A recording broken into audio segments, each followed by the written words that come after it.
Hello everyone, welcome back to Spiritual Astrology.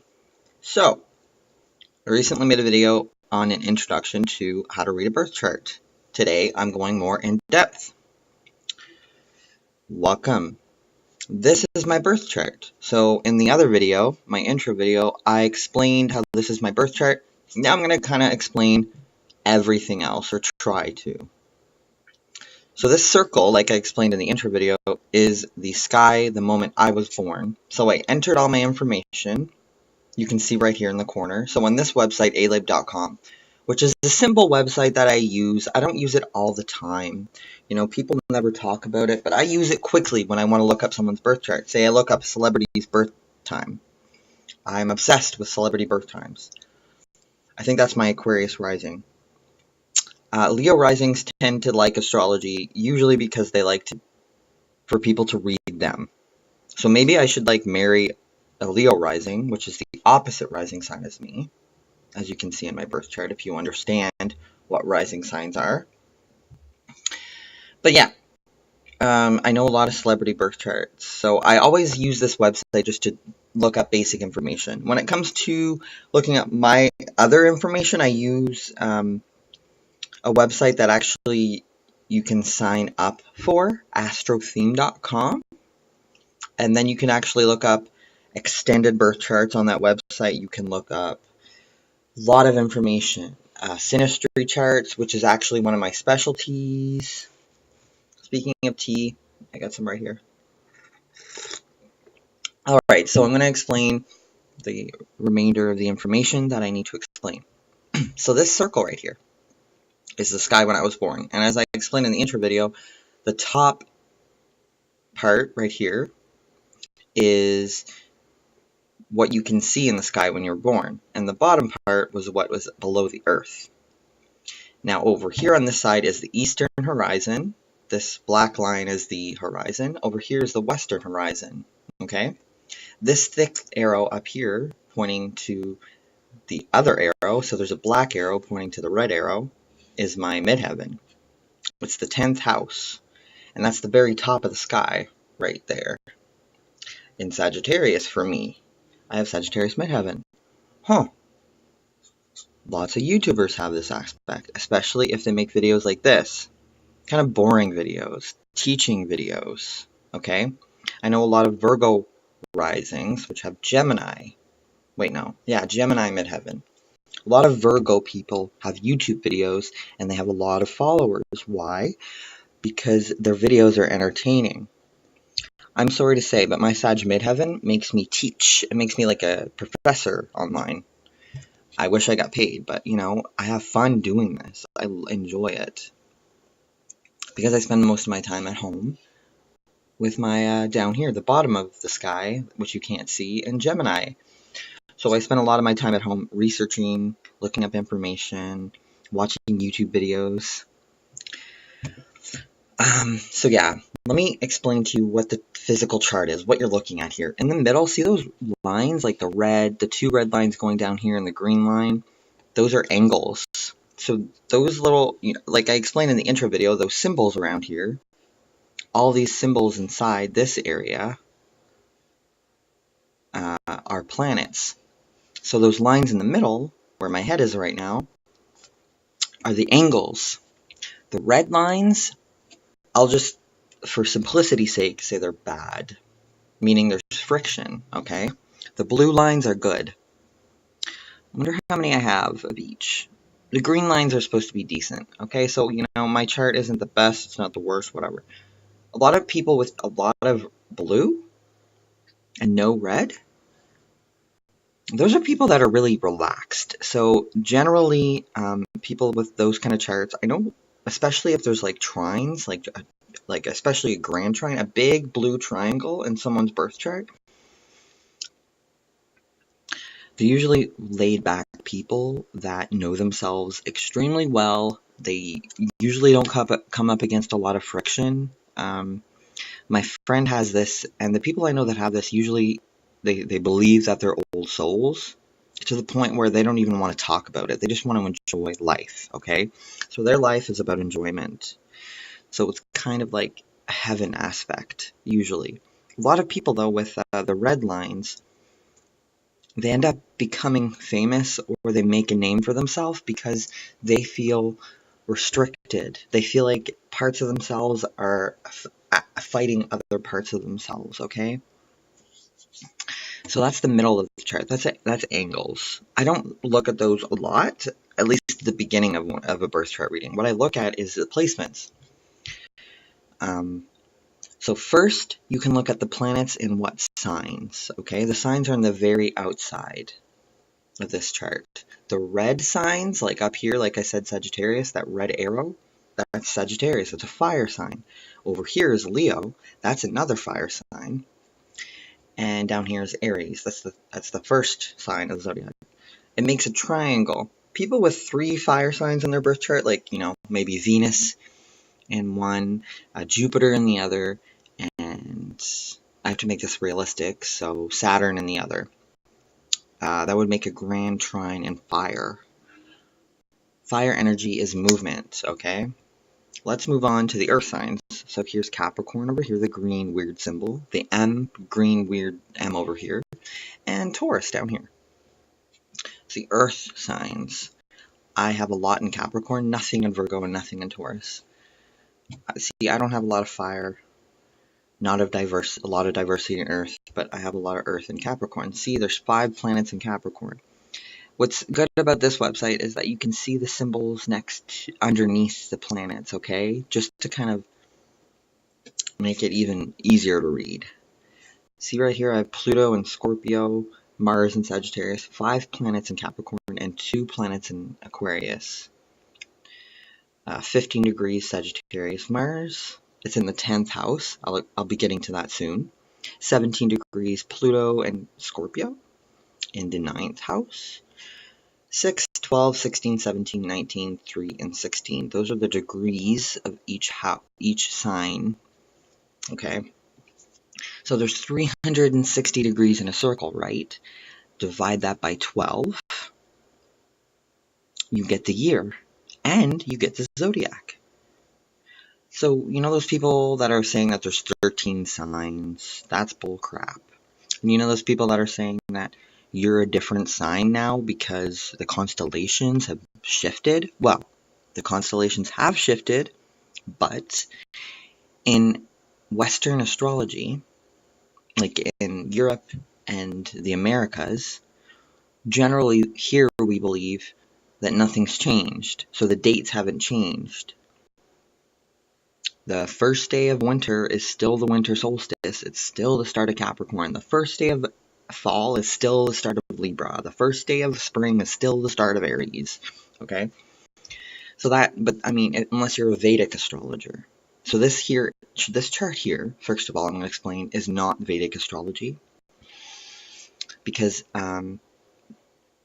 my Uranus and Neptune, like all those planets in Capricorn, in Vedic astrology, they'd be moved back, because in Vedic astrology, people follow the constellations.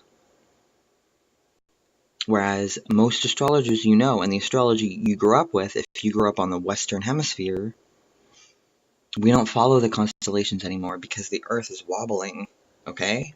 So it's not the planets relative to the stars, it's the planets relative to the Earth and the invisible places along the Earth. So speaking of invisible places, the houses are invisible, and they change all the time. Meaning, the houses are the 12 little sections within the circle, like underneath all these signs within, okay? This is the angles in the middle, the signs on the outside, and the houses, okay? Now, what changes in your birth chart, according to the time you were born, are what houses are ruled by which signs, okay? So the houses don't really move according to the Earth. They're fixed on the Earth, okay?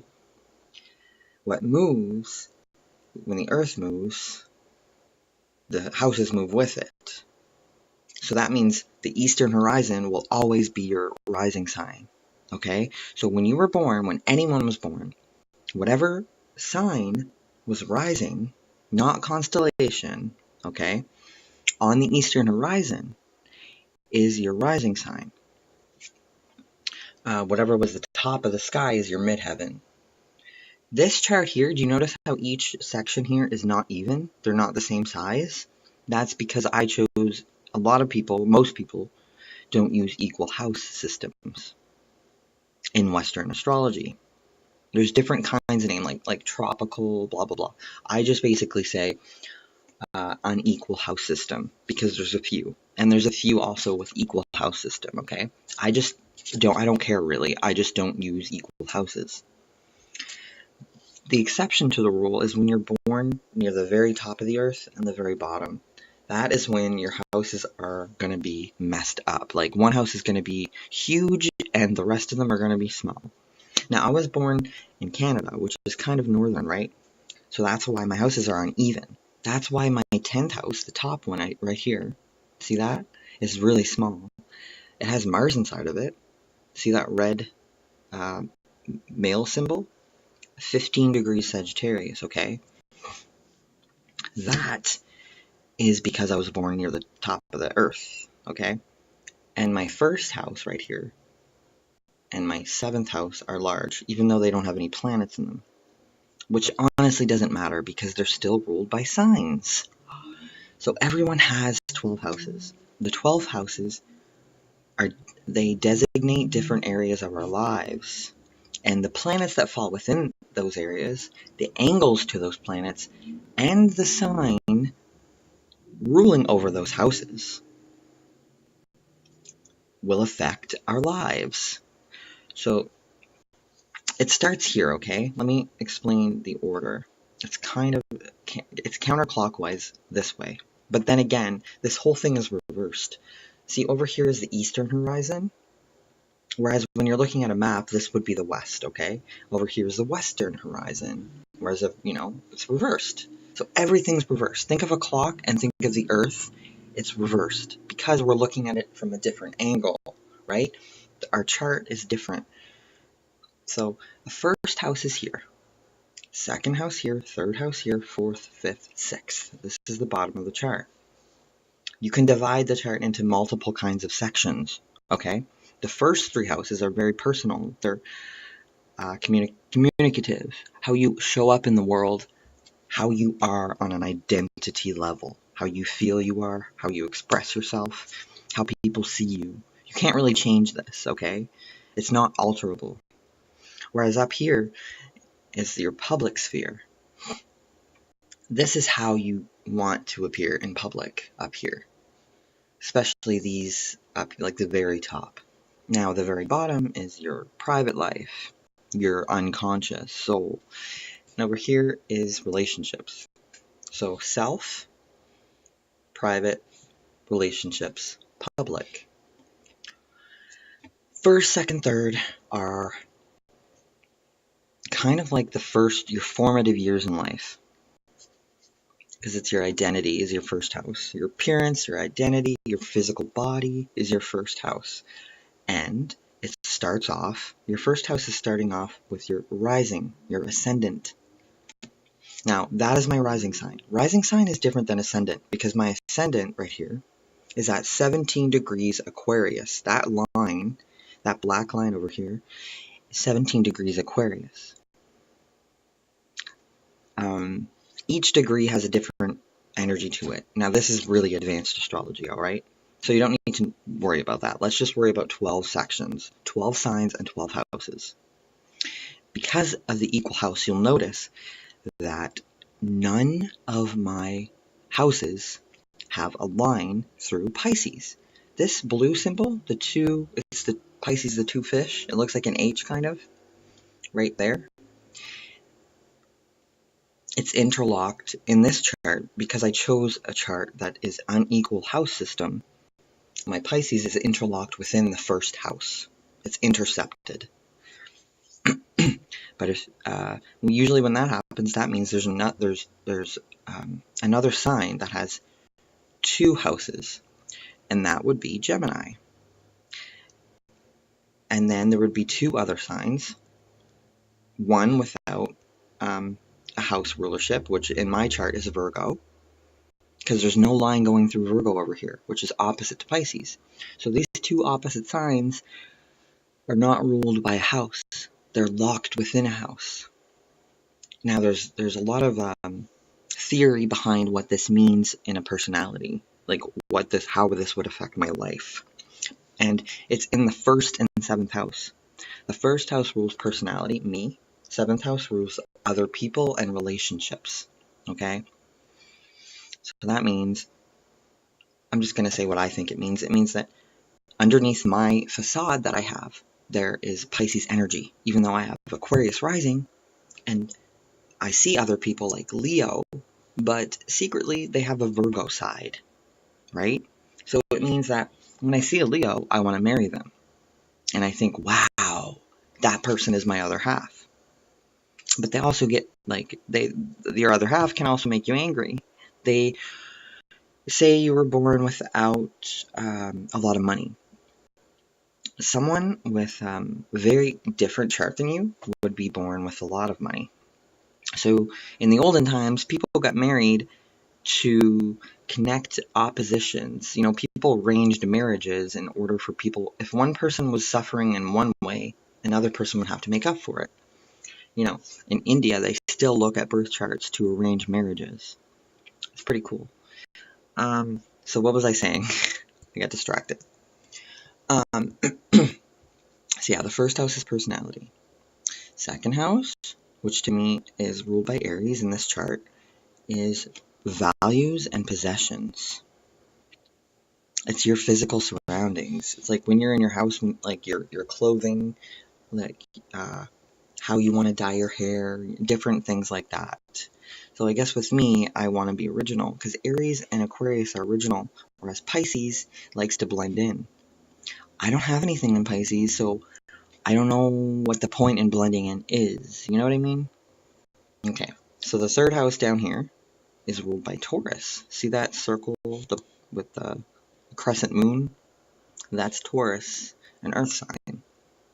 My 3rd house, house of communication, neighbors, and what else? Short-term travel is ruled by an earth sign.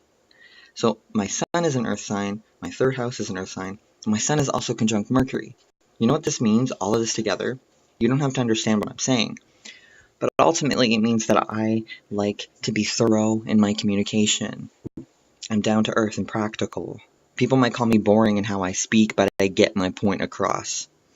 Okay, so the 4th house down here, that thicker black line, see right there, is my IC.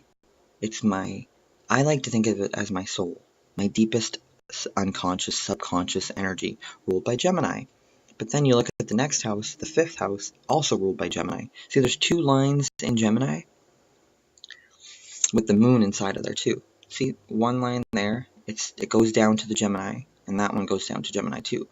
And the moon's in there. Yeah, I have a lot of Gemini in my chart. Mercury is strong with me, because Mercury is the planet that rules Gemini. I like to communicate. I need communication. Your 4th house is your needs. Your moon is your needs. So communicating is important emotionally for my soul, okay? Anyway, so that is the first 3 houses. Because the video is getting long, I'm going to end it soon. The next 3 are kind of how you enjoy your life, home life, your leisurely activities. The next 3 houses, very personal. The bottom is very personal. Identity is over here. What you enjoy is over here. And then you start to go into the next section of relationships. The next 3 is about relationships and advancing yourself in the world. And the next 3 is reaping the rewards and being in public. So public recognition is definitely over here. Self-recognition is over here. Okay? So your self is on this side, over here. Other is over here. Public is up here, and private is down here. So private self, like personal. Your home life is down over there. Relationships, marriage, taxes even. Like when you get married to someone, your lives get intertwined. You're going to see that over here in the 8th house, okay? What else can I say?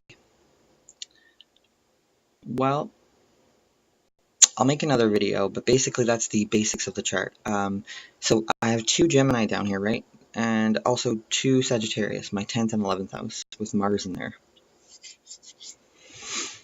And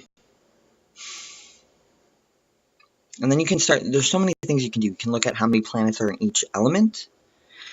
So there's all the blue, on this website, all the blue symbols, like Scorpio. Scorpio is a water sign. Libra is air, so gray is air, green is earth, that orangey red color is fire. Yeah, that's... And then you can look at the signs that start the seasons are cardinal signs. So if you have a lot of planets in cardinal signs like Capricorn, Libra, Cancer, and Aries, then you're going to be a leader. If you have a lot of planets in fixed signs like Leo, Taurus, Aquarius, and Scorpio, then you're going to be a follower. And if you have a lot of mutable, you're going to be working behind the scenes and you're going to be frustrated when people don't finish things. So you're going to finish things for people, okay? You're going to be detail-oriented.